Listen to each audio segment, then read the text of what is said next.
The biggest takeaway for me is just personalizing, and that's not just a merge field in, a subject line of Lex, I have an amazing opportunity for you. We've all seen these tricks play out so many times. If I went through my inbox right now, there would be at least 10 from the last week. And at this point, I just tune it out. Seeing my name is not enough to make me confident that this content is personalized for me. Initiating becoming a hiring machine sequence in 3, 2, 1.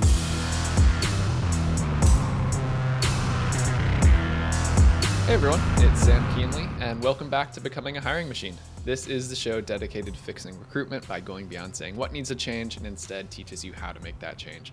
Today we've got a great trending topics episode ahead of us, but before we get into that, I just want to tell you a little bit about the show.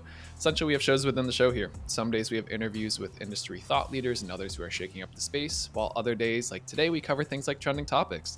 Stop by every Tuesday for Tactical Tuesday episode where we go deep on how to do something that's going to help you drive better results in your day-to-day. Some days we open up for Q&A. Listeners can drop in questions that they'd like to hear us take on. And occasionally you'll get a mic drop episode from Matt where he shares something that he's been thinking about within the recruitment space and wants you to know. All right, today's trending topic. It is harder than ever to stand out to the people that you want to be getting in front of. Whether that's prospects that you want to land, whether that's candidates that you're trying to get in touch with, or even that client that you already have, but it seems like, they rarely are responding to anything that you send their way. Like it just seems like it's getting harder and harder and harder every day.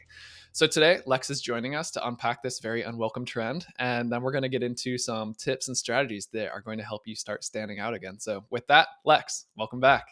Thank you. Happy to be here. And yes, it is an unwelcome problem. As you said, this is definitely something that affects everyone on some level. Recruiters are dealing with this, marketers are dealing with this, sales. This is digital burnout is a very real thing, and we are all facing it in one way or another. So I'm excited to dive in and start unpacking this a little bit. Yeah, I love that phrase, digital burnout. It's So, crazy. okay. They've done so many studies around digital burnout, specifically around the pandemic. Mhm. And this was already a trend that was, well in motion, but the pandemic pushed us, I think, over the edge in a lot of different ways. And when it comes to digital burnout specifically, and just that kind of feeling of I'm addicted to my phone, but I also hate it, that feeling has just increased dramatically over the past 4 years, and it makes total sense, but it's also just crazy to see some of the stats around it. It's a sentiment that I think we can all, identify with, but when you realize how pervasive it is, it still kind of blows your mind a little bit. Mhm. Oh, yeah, and not related, but a life hack. I saw another study talking about, like, the increase in people that are using Do Not Disturb and those different features on, like, what notifications can and can't push to your phone. So, it's really interesting. Like, it all is coming back to that. Definitely. And another piece of the puzzle that is related but unrelated is there's a rise in people using the black and white settings on their phone. So, this is an interesting dilemma for creatives or anyone who's using video, which is something that we'll get into in this podcast is contrast becomes more important because Mhm. as more and more people are saying, I don't want to be sucked in and addicted to my phone, you've got to kind of find ways to navigate all of those nuances. And these are all very new problems that, 10 years ago, recruiters, marketers, sales, no one was thinking about these things because they just simply didn't exist. Mhm. So it's a fun new challenge, but it definitely is a very real challenge. Yeah. Alright, so this topic of digital burnout, like, it sounds like this is kind of the root of what's leading to some of this, like, what's making it harder and harder to stand out aside from, burnout, a lot of noise going on, there's a lot more people, like, your LinkedIn feed 5 years ago used to be 10 thought leaders talking, and now it's like everyone's sharing content. Not that that's a bad thing, but there's just more noise out there. So, let's get into a little bit of just, like, the background of this, and then we'll start to get into, some of the fun parts from it. Love it. Yeah. So I'm going to read a couple of stats that I found pretty interesting, specifically around the topic of digital burnout. And this will kind of help contextualize the conversation that we're going to get into around standing out and navigating this challenge. So, according to a 2022 study by OpenText, 76% of US workers felt that digital information overload contributes to their daily stress. So, this is an interesting piece of the puzzle of this is not simply an annoyance, but like a stressor and something that's causing people to feel more burnt out in other areas of their lives, feeling overwhelmed by the amount of digital clutter, the amount of almost necessity around being on their phone, around engaging with technology, this is starting to have this ripple effect of people just feeling very overwhelmed in general. The next piece of the puzzle is they also found that 74% of those who had experienced job burnout in their careers had decided to take a break from their digital devices for at least 2 hours a day. So it's fascinating to me that this level of like burnout in general feels like it touches on multiple areas of our lives. And people who are burnt out in their jobs often answer to that by removing themselves from their phones and their personal lives, from disengaging with technology in a very calculated way. And so that overlap is very fascinating to me. It makes sense because so many of our jobs have become increasingly digital. And I feel like, especially with the move towards remote work, people are engaging with people primarily through technology. And it becomes it becomes this very dicey, very interconnected problem where it's like, okay, I can't fully disconnect because my livelihood depends on it.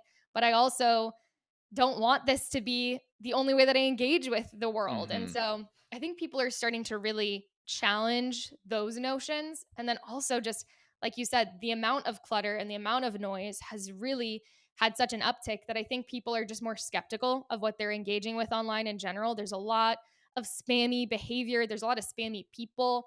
And so people are starting to be more skeptical, even of those who are maybe not spammy. We're all up against this kind of fighting back against the negative stereotypes that have risen over the past 5 or so years. Hmm. This could be an episode in itself if we just stayed in like these couple bullets. I'm gonna keep this concise. With some of the things that you shared right there are just absolutely mind blowing. So that first one about the overload contributing to the daily stress. Literally just the other day, I was thinking this exact thing. I was like, I'm so far behind. I'm not caught up. I don't know what I'm gonna do. I use Asana personally for my daily task management. And I go through, I'm like, I did everything I wanted to today. I go over to Slack and I go over to email, and it's just unread notification after unread notification. I'm just like, oh, I am caught up. I have done what I want to do, but it's that like those digital channels like you speak where I feel like that's what's causing me the stress of not being caught up, where people are asking for different things or there's different things waiting. And it was really interesting when I saw that dynamic of like those communication channels where all that noise is coming in. So that when you think about it that way, like what's causing the stress? Is it like you're actually like job related tasks you aren't getting to, or the feeling of like there's all these inputs coming in your way that you aren't sure how do I prioritize all these? 100%. And I feel like that's such a good point of there have been studies done, and I didn't pull these stats for this episode because I didn't know we were going to get into this, but the level of stress that people feel based on different types of communication. And there are people who say email stresses them out. There are people who say like a Slack message or some kind of like instant DM that adds more stress to their equation. And so it's really fascinating to see that matrix of almost, okay, I'm getting all of these long-term things done, I'm checking things off my to-do list, but as more requests are coming in, I feel the pressure to answer to those immediately. And Hmm. that sense of, I think the immediacy of it is really what adds so much stress in this digital age of anyone can get in touch with you at any time. And there's an added sense of pressure that comes with that notion. Hmm. Yeah. So that's where one, make sure you have good management, good team hygiene practices in place that get ahead of us and say, like, hey, we use Slack, we use Teams, we use insert whatever instant messenger to say, like, you will get messages during the day unless it's noted with urgent, needs response ASAP. Like, don't treat it as you need to stop what you're doing. Like, keep doing your work. You know, it's the same if you were in office and someone comes to tap your shoulder in the middle of something, say, like, hey, I'll catch up with you in 20 minutes in the break room. Same concept. I'll get back to it. Be okay with saying that. And that kind of gets into this other part. I don't know if this is more of a PSA, but this absolutely breaks my heart to hear like people are taking a break from their digital devices for at least 2 hours daily. Why does it have to be phrased as taking a break? It shouldn't be taking a break. Like that should be normal, just like mental health, good practices where it's like you set the boundaries with your different things. And I love my mom to death. I never thought I'd talk about my mom on this podcast. But there are times where it's like she'll call me at certain times, she'll text me. I'm like, my phone is here for my convenience, not for you to have a direct line to me whenever you want it. So, same kind of thing translates. Again, just the phone is there for you to be connected when it's of ease to you, but don't feel like it's this ball and chain that you have to drag with you everywhere, always, be staring at. No, that's such a good point. I didn't even think about it from that perspective of like, it has become this connected piece of us that to take a break requires an active and deliberate choice. And I feel like that is such a switch from even 10 years ago. Your phone was not as attached to you as No. it is now.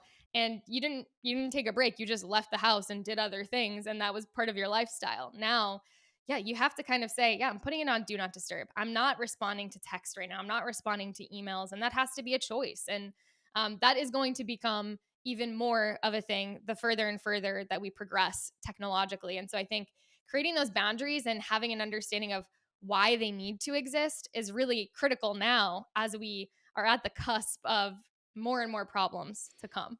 Hmm. Okay. Anything else on the background side? I know I rabbit holed us a little bit. I promised I wasn't going to go too deep there, though. No, it's okay. It was a fun rabbit hole. I think one thing I want to touch on is just this conversation around digital overload and just kind of spam, digital overwhelm. These things come up a lot from the candidate side of things. And I think that there's a lot of conversation around it from that point of view of, okay, the dreaded LinkedIn job post that has 200 plus applicants and was just posted 30 minutes ago. You Hmm. see these things where it's like, okay, how could I possibly stand out at this point? There's already so much activity happening, and like I'm a little bit too late to the party on some sense. So we hear about that. And I think that several of the strategies that we're going to talk through as we have this conversation will be relevant to job seekers as well. So that's one thing I wanted to call out is like this topic has already been covered from that angle a little bit. And we're focusing more on how recruiters can use strategies to stand out to candidates as well as to clients as they're doing biz dev. But job seekers, I think, stand to gain some information from this as well. And these are things that marketers could learn from, that sales reps could learn from. So a little bit just kind of background context there. But I think, like, from the perspective of anyone doing cold outreach or brand building, these are tactics that we've got to start thinking through and start incorporating into our workflows. And it requires, again, a level of deliberate, deliberate action that breaks some of the processes and practices that we've used previously. And so, as there's more and more content out there, there's more and more pressure to stand out as an individual, as a brand, whatever you may be. And it requires both niching down and knowing exactly who you're trying to get in front of and engaging them in a way that makes sense for them. And so that's kind of the brunt of what we're going to get into as we start having, yeah, the real meat and potatoes of this conversation. Perfect. Okay. Yeah, background's helpful. I don't know why my mind just went to like Hunger Games video when you see the TV people are just like crazy outfits and everything else. I'm like, hopefully that's not what our world has to get to get attention from people. I don't think it is. So that's where let's have some fun with these realistic strategies and tactics and practices that people can start using.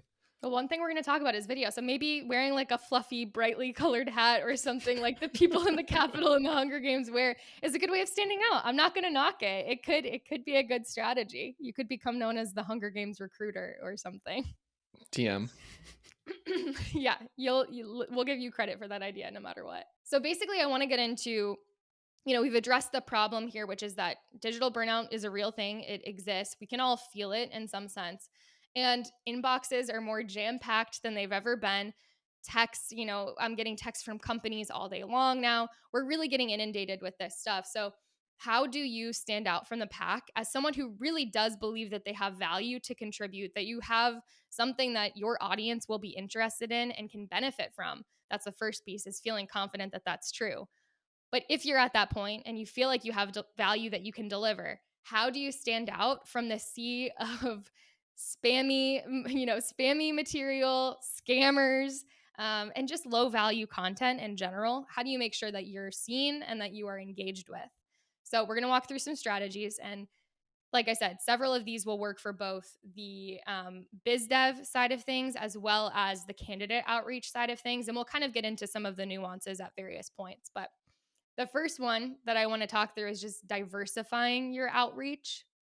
This can almost sound counterintuitive in some sense of, okay, we're so inundated with content everywhere we look. Why would I want to add to that and, spread myself thin and do all of this? Well, I think it really comes down to understanding your audience. This is something that we go back to a lot when it comes to marketing, but this applies so well to recruiters, I think, in the sense of once you understand the psychology of who you are trying to engage, you can really start to get into the nitty gritty of how do I engage them? I feel like we've had so many good conversations around nurses. They're not at a computer all day long checking their email every 30 minutes. In order to get in front of these people, you have to be strategic about, hey, maybe I send them a text at 6 p.m. rather than expecting that I'm going to get an email response from a 9 a.m. send. So yeah, multi-channel outreach I think is more, it's less about doing more and more about doing the right things at the right times and being very strategic about your approach based on who you're engaging.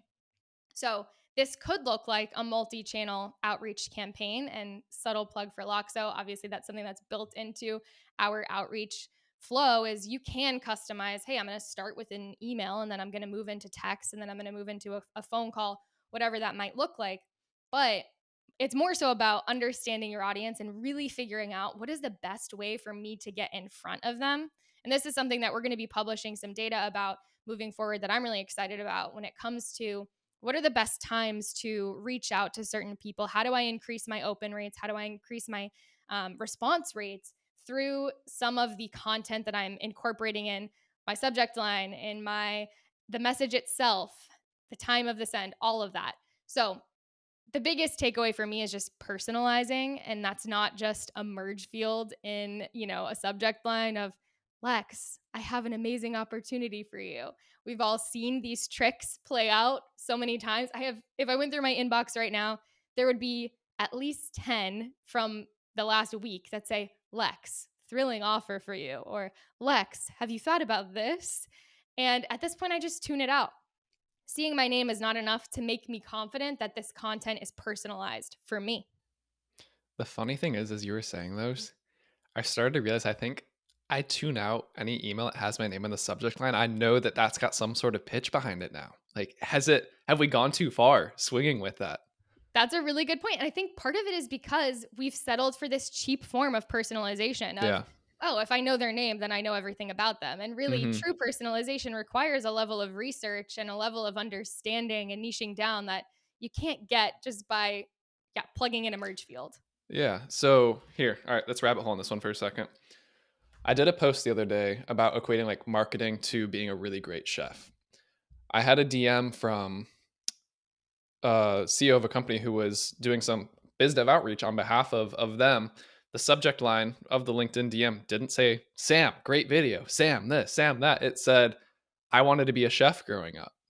And I knew exactly what he Ooh. was talking about with that. So one, you can tell he took the time. He actually watched it. Two, it actually is personalized and relevant because it was related to that. So yeah, maybe that's the next kind of era of personalization, is showing like you did your research before, not just, percent sign Sam. How's it going? I have a great opportunity for you.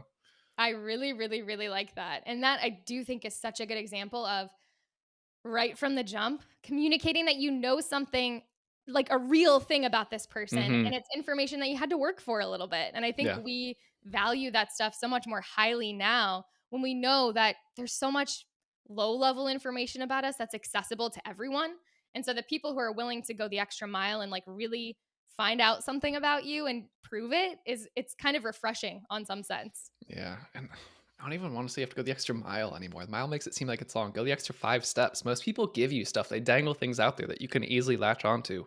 Where they're from, what school they went to, their mascot. They have a picture with the dog in it. Like there's so many things that you can do that just are better than the canned mail merge fields. Totally. I think that that is such a good example. And I wanted to share an example that a Loxo customer actually reached out to me and showed a funny subject line that they were using that got some really interesting responses and it increased his response rates. He had been ghosted, trying the typical standard outreach tactics. And he ended up using a subject line of, even my ex sent me an end of relationship message on Facebook and she didn't even really like me. And he got a lot of responses to that. That was part of his sequence of if he had been kind of left on red or, his emails hadn't been opened after X amount of time, he sends them this email. They see that in their inbox. And that subject line definitely stands out. And it's one of those ones that makes you go, wait, what? Who is this guy? Hmm. What is he saying? Or they also knew like, yeah, I haven't been responding to this. Like this guy's got a sense of humor. He can take a punch type thing. So it's like, all right, I'll close the loop with him. So that's Exactly. a hilarious example though.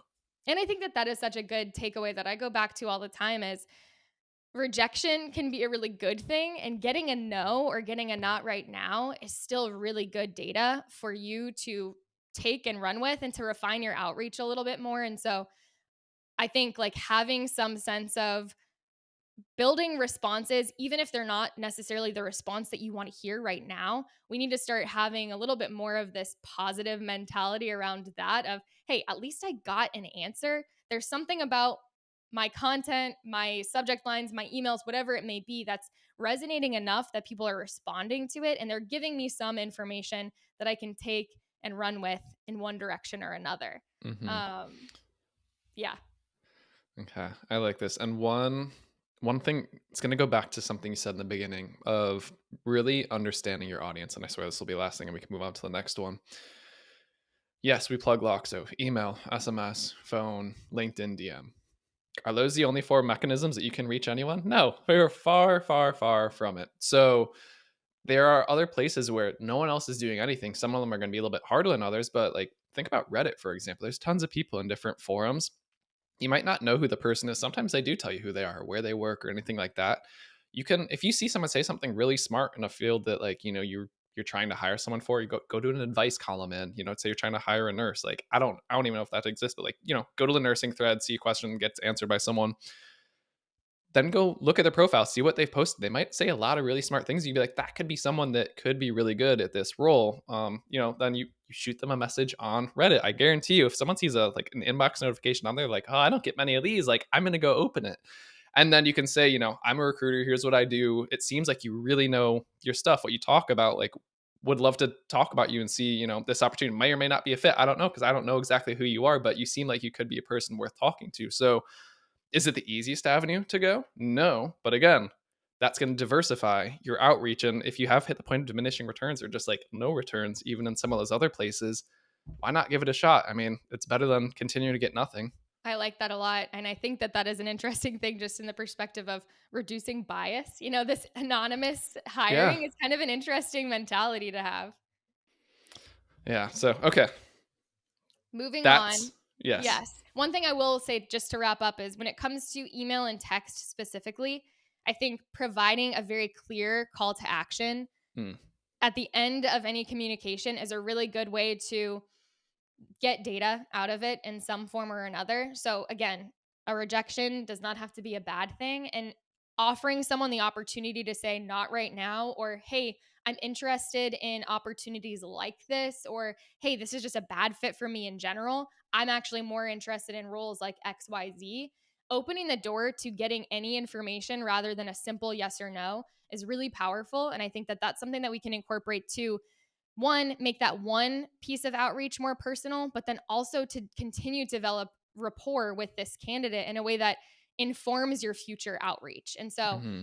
looking at this as not just an opportunity to check a box right now, but rather, again, an opportunity to build a relationship, to get more information on this person, and to be able to refine your approach moving forward. That's something I think really having that long-term strategy as you are approaching cold outreach can really start to open the door to other opportunities that you might not have seen coming. And that also helps people feel more known. And that's like the biggest thing that in an increasingly digital and disconnected age, the more that you can make people feel seen and known and can incorporate more tactics that allow you to do that, the better off you'll be. Hmm. Chef's kiss. Okay, so moving into the next strategy, this is one that I'm really excited about and one thing that I feel very passionate about, and that is video. So we've seen a lot of conversations around video in sales and in marketing. I think at this point, we've probably all received an email in our inbox from a salesperson that's like holding a sign that says, hey, your name here, whatever it may be. And they've got their little 30-second spiel. One thing that I found was really interesting, I started digging into some of the stats around sales specifically and the use of video. There aren't any stats around this for recruiters because I don't think many recruiters are doing this. So this is a really interesting opportunity. But I'll paint the picture when it comes to um, sales in general. Sales teams that use video get a 16% bump in open rates and a 26% increase in replies. This is via SalesLoft.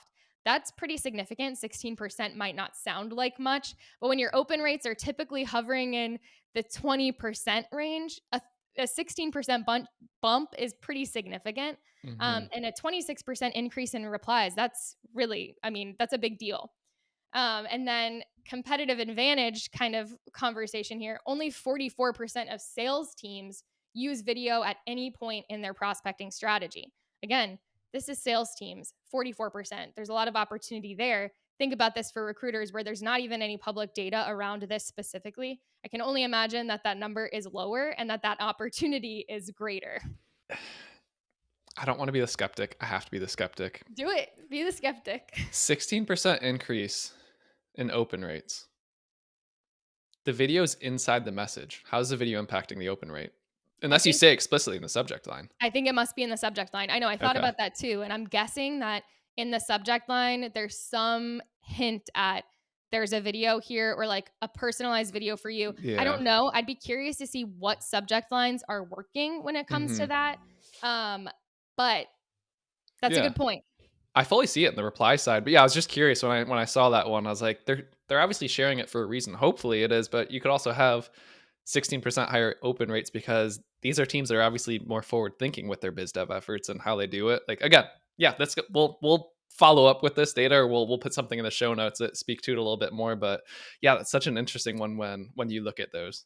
Yeah. No, and I think ultimately though that is a great point that yes, teams that are doing like more progressive strategies in general, it's probably not existing in a vacuum. They're probably Hmm. doing a full-fledged approach that has just more strategy built into it.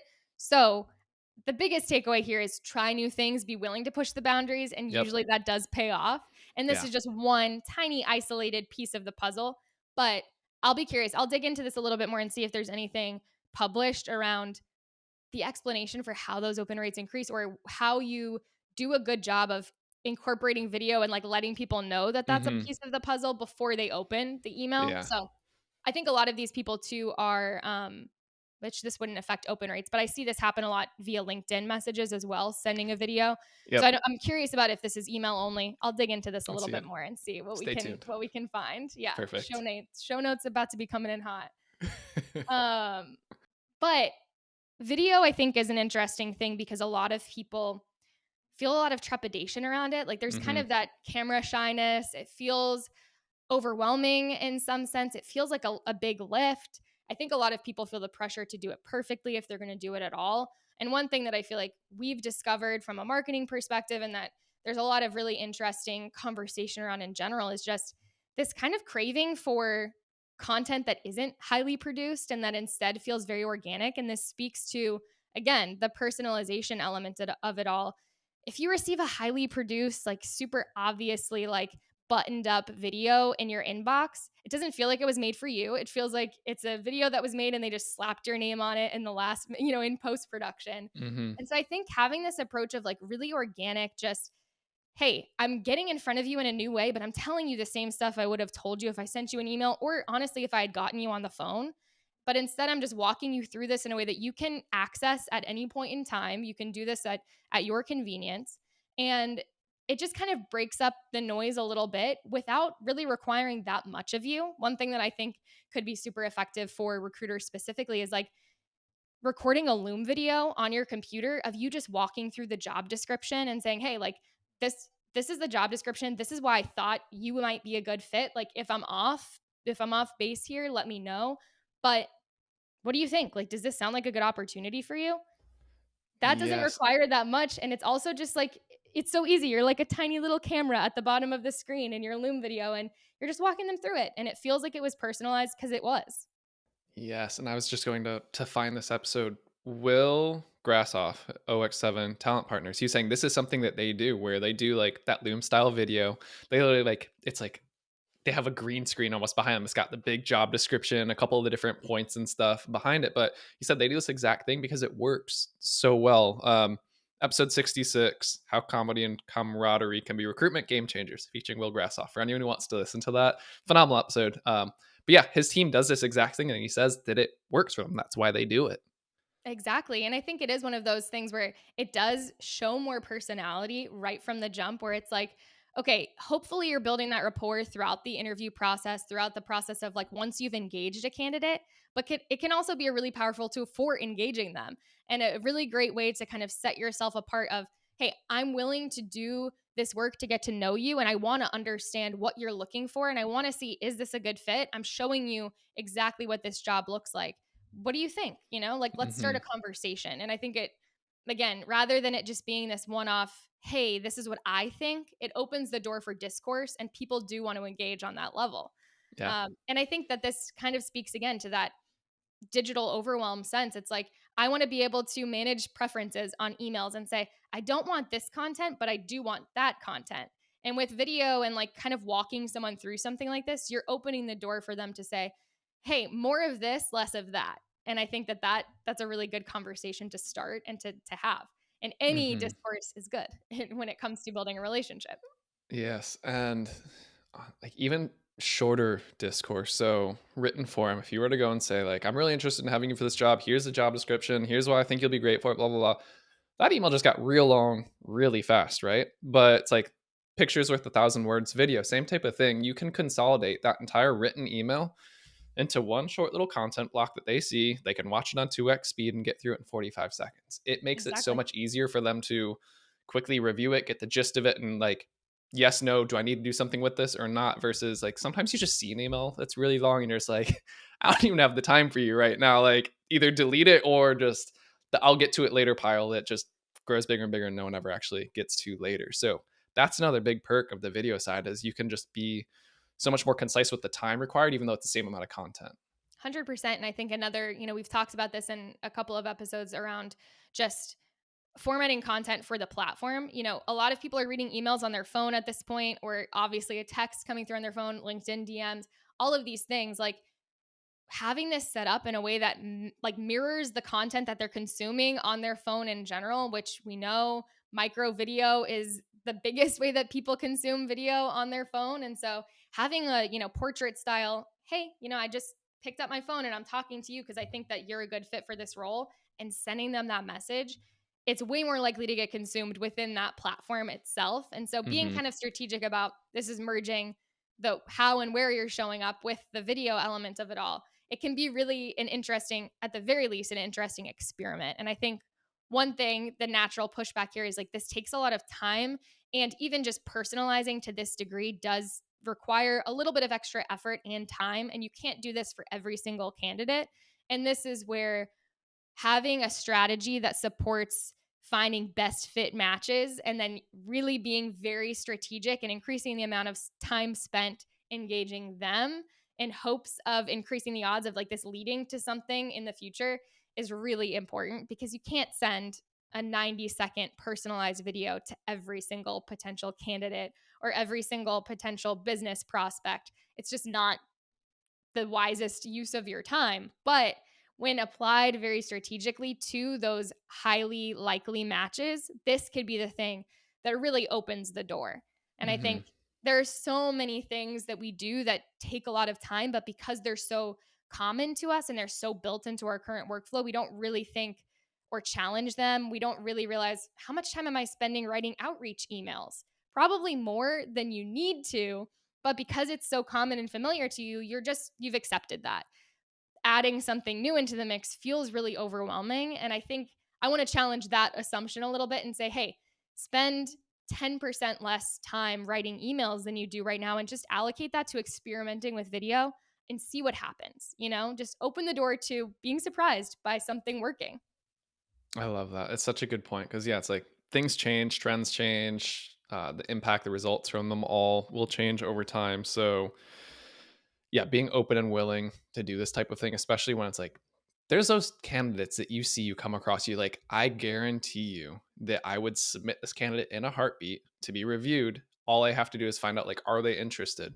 Well, if you go and send that canned email, like, they're probably not even likely to reply, let alone like do anything with that. But if you put forth the effort of really making sure that they see it, they do interact with it, like, that, like, why wouldn't you give your best possible shot at making that happen if they truly are one of the best candidates for it?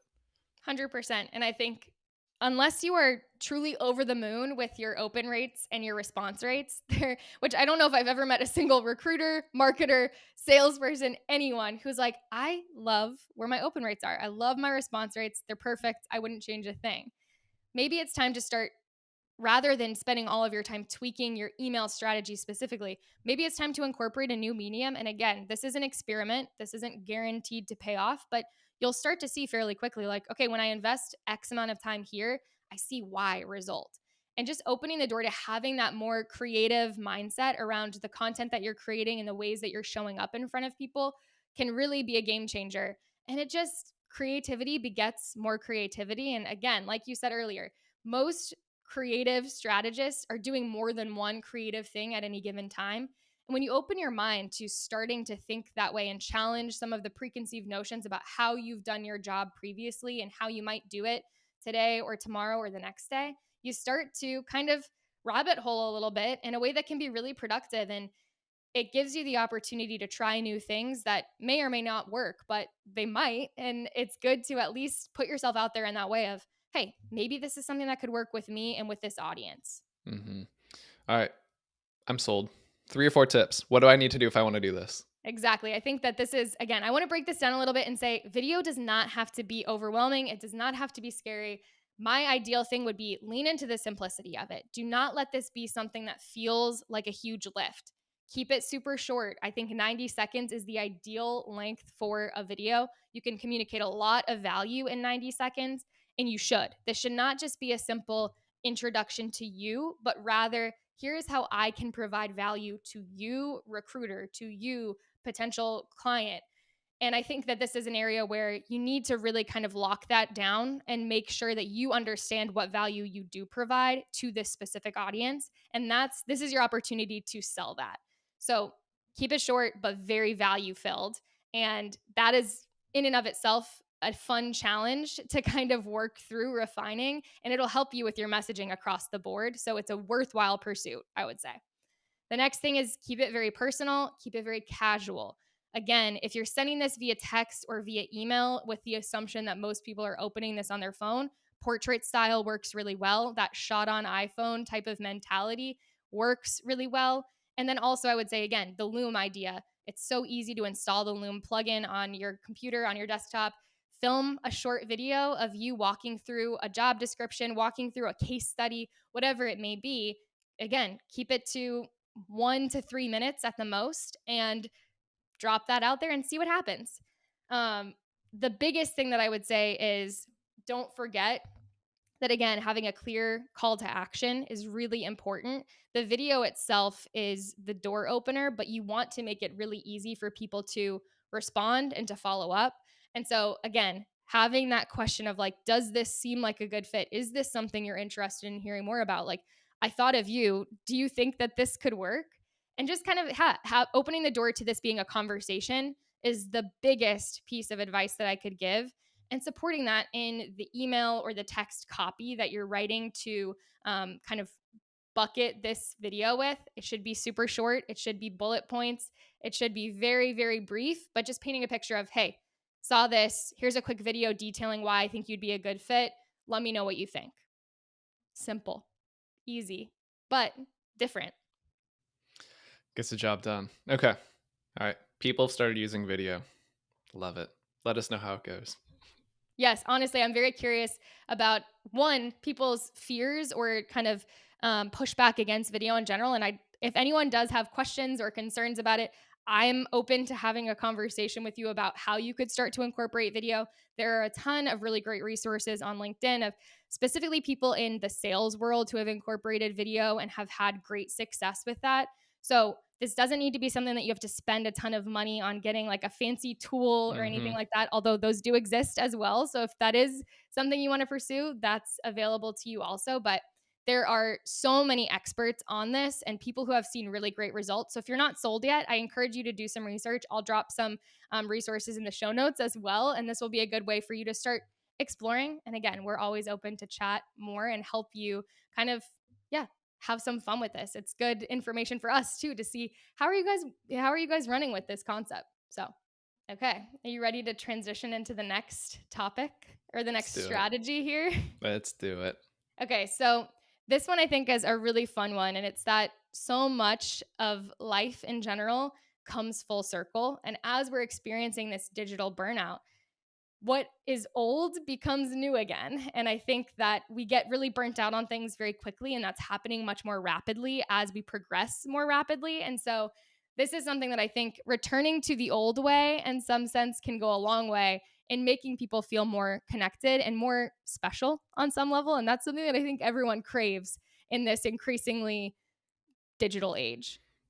hmm So, and I'm laughing because there's always the ageism debate, right? In this space. And so when things like this happen, you've got the industry vets who've been around 20, 30, 40 years who, a handful of years ago were being told you need to retire, you need to this. And meanwhile, these things are coming back around. You want to know who I'm going to for help on the best way to action on some of these tips that we're about to get into are those people, because I guarantee you they did it well, they probably still do continue to do it well, and there's a lot that you can learn from them. So all right, what's old is new. One that I've always been a huge proponent for is just like handwritten notes. This I was going to works say, well you're the for, king of handwritten I love notes. them. I feel like you I are, love them. yeah.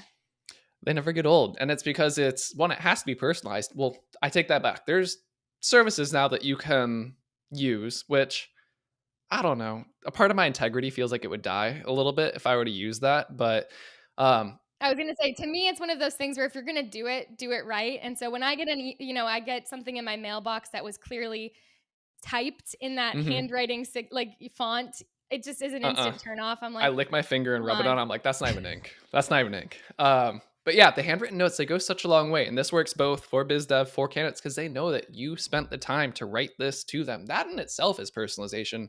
It can be a scripted note that, you insert a couple different things in, but they know that it took you 5 minutes to do that versus zero point 0.5 seconds to press send on a copy and pasted email. So that one, I feel like we don't need to add too much context to. Like it's a timeless thing.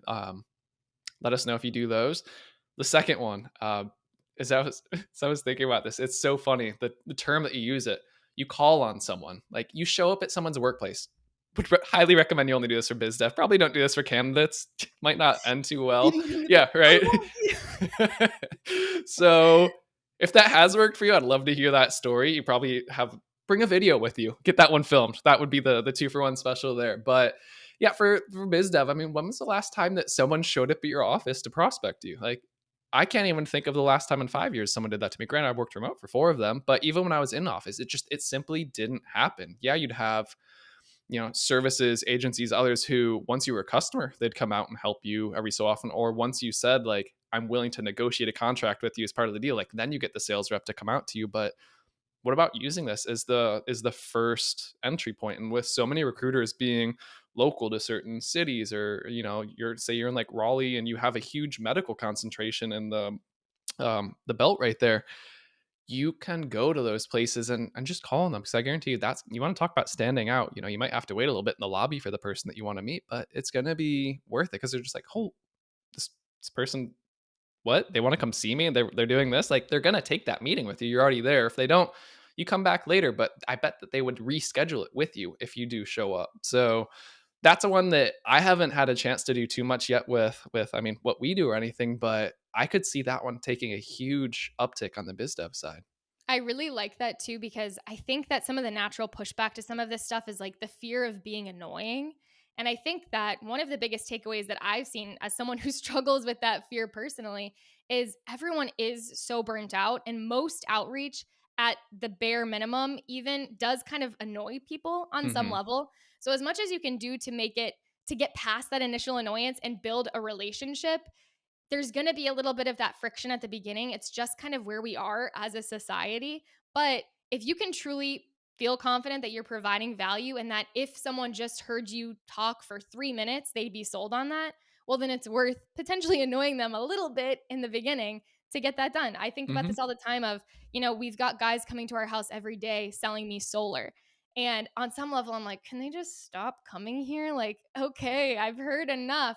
But once I start to talk about it and hear a little bit more, I'm like, okay, I live in Florida. We've got a lot of sunlight. This is a really actually great concept, and I should think about it a little bit more. But if they weren't willing to put themselves out there, I never would have considered it myself. So Hmm. I think that there's something to say for not being afraid to be annoying if you feel confident that you can add value. Yeah. Yeah. That is so spot on. And on a related note, like if you want to add a little bit more value to that, you want to keep playing into the physical presence, take them to lunch. So you can do this to candidates since hopefully it's off their work campus if they're doing that. But the goal here is more just like touching on your casual note earlier, be more casual with them. And this gives you a chance to, you're going to have 30, 45, 60 minutes of hopefully their undivided attention. And this is where you can get personalized, get to know them. Like you might have a job in mind for them, but after 5 minutes of them talking about their career goals or what they want to get to, you'd be like, oh, actually, that's related to a completely different role that I'm working, or I don't have one right now, but I know exactly when this does happen. Like they trust me at this point. I can pitch them as the absolute best candidate for them. And plus, it's a free lunch. I mean, There's no such thing as a free lunch, Sam. ooh, that's true. Later on, they're gonna come around. But no, I mean, people are always open to that. And again, it's just like it's differentiating yourself from everyone else. They could dime a dozen recruiters, right, so to speak. But this is an additional way to show you're willing to go above and beyond, especially if you're on the exec search side. Like taking the time, even if it is like you're working a high profile job, go fly out to that exec, take them to the lunch, do something for them. That is going to stand out head and shoulders above anyone else. So yeah, those are three quick ones. And again, it's like I don't know if we were to consolidate this down, it's just like bringing the personal relationship side back of things. Because if you have the spectrum of the one-to-one outreach to the one-to-many outreach, we've been sitting over here in this one-to-many for a long time. So as we start to swing back, that's where things are starting to come to. 100%. I think we've become very addicted to efficiency in many ways. And while that has its pros, it does definitely take a toll on these fields that are more inherently relational. And I think we need to start kind of swinging the pendulum back in the other direction and finding that balance between efficiency and Hmm. effectiveness. And I think that that's really important. So, the biggest thing that I think I come back to every single time with all of these points is one, building trust, but two, really having an effective and well thought strategy. And this is something that we talk a lot about at Loxo is like, how can you be not just a recruiter, but a talent advisor, a strategic Yep. partner? And to me, thinking strategically about how you are optimizing every single step of the process, especially that like intro side of things, is so key to this because this is your opportunity to expand your reach and have a lot of influence on your reputation on some level at a low level, but in a way that does trickle outward. And so Hmm. that strategy and that talent advisory mindset starts from the earliest stages of the process. It starts with the way that you source, but then especially the way that you start your cold outreach process.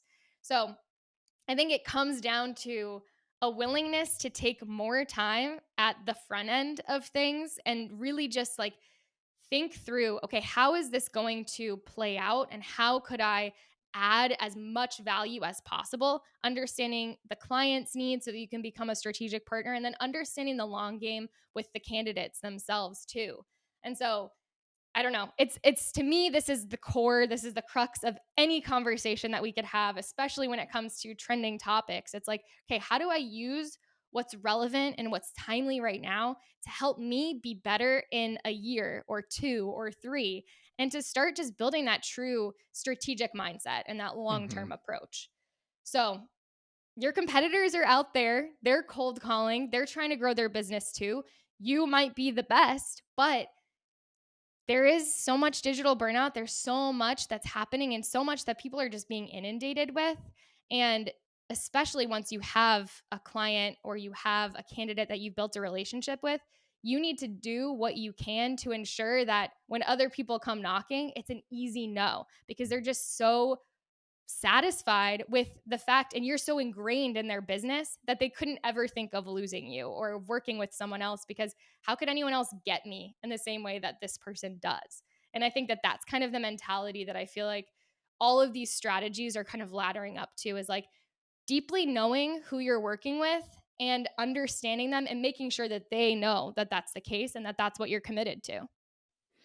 Because that's the biggest thing with agencies is it's like people look at them as dime a dozen. You can go get any, but if you show that you truly do know them, because what's the most frustrating part of an agency? Onboarding them, getting them to know your business, who you want to hire, who you like, what's unique about your company. That takes a bit. And so the more that you're able to do that, and again, like this can also help you from the talent advisor standpoint, the more that you're able to proactively do that and proactively say like, hey, here's some other things I can help you with. Like these are all of those things that are going to help you stand out. And even if things are great, those little reminders help reiterate why they've made the best decision, why you're better than anything else out there. So I really like that you noted that there. Yeah. And I think that this is just another opportunity to reinforce the fact that understanding and like really knowing what's going on in your niche specifically is so important, because as these greater trends happen, usually there's kind of a subset or like tinier versions of that playing out in their own way across different industries and different markets with different types of people across different roles. And so having that innate understanding of the person, the individual, or kind of the trend of the individuals that you're working with is so key. And I would say never get so bogged down in your workflow that you're not having that kind of higher trend based mentality and being able to take a step back and say, okay, this is how I've done things previously, but in light of new information, I might want to try a couple of new things and just see how they work. So have that long term approach, but also that willingness to experiment in the short term, because that could inform your long-term strategy moving forward. And that's where you add a lot of differentiated value against a recruiter who isn't willing to experiment in those ways and take those short-term risks and those short-term just kind of trial and error type moments to find out something that could be a game changer moving forward. So recruiting is a numbers game, and I think timing matters so much. And so being able to make those tiny pivots in the moment can be so profound and have such an impact, because, maybe it's not the right time or the right role for this candidate today, but in 2 weeks time, they could be laid off from the job that they loved and want, a different opportunity, or that one, or whatever it may be. And so again, having that mentality of long term, but nimble in the short term, that balance is so key. And if you can find the way to navigate that balance well, you will be invaluable to hiring teams, to any client that you're working with, and you'll have really deep, powerful relationships with candidates that you can call on when the time is right. The magic formula. The magic Simple as that. formula. It really Yeah. is. So I think that this is something where, again, these are all strategies that I'd love to encourage and empower people to give a shot. But the core takeaway to me here is be willing to experiment, be willing to try new things, and let the findings inform how you think about things in the long term. Mm-hmm. I love it. I think that's such a great place to wrap with this. So this was a fun one. I think that we're going to hopefully hear a lot of responses back from just what people took away from this, from things that they've done, things that they haven't done. I would be amazed if we hear from someone that says their email open rates are exactly where they want them to be. If you are that person, I'd love to You're a have you on this unicorn, and I want podcast. to hear from you. Yes, but no, hopefully this gives people a lot to think about, and hopefully we start to see some of those new ideas started to be incorporated into, the just how you can stand out differently for biz dev, for outreach, whatever it may be. So Lex, as always, appreciate you for joining on this trending topic. And yeah, I guess that'll get us into the final wrap. So Becoming a Hiring Machine is a production of Loxo. If you really like this episode and you're not sure where to go next, we've got a link to a similar episode in the show notes, and you can find those in the description of your favorite podcast streaming platform. We've got plenty of details on our website, loxo.co/podcast, as well as on YouTube if you want to see the full video version. If you have questions, you want to hear us take something on, you have a topic, you have a hot take, anything, send those to us at podcast@loxo.co. All right, everyone, wrapping up my spiel. That was a great show with Lex. Phenomenal, fun, trending topic. Till next time. Bye, y'all.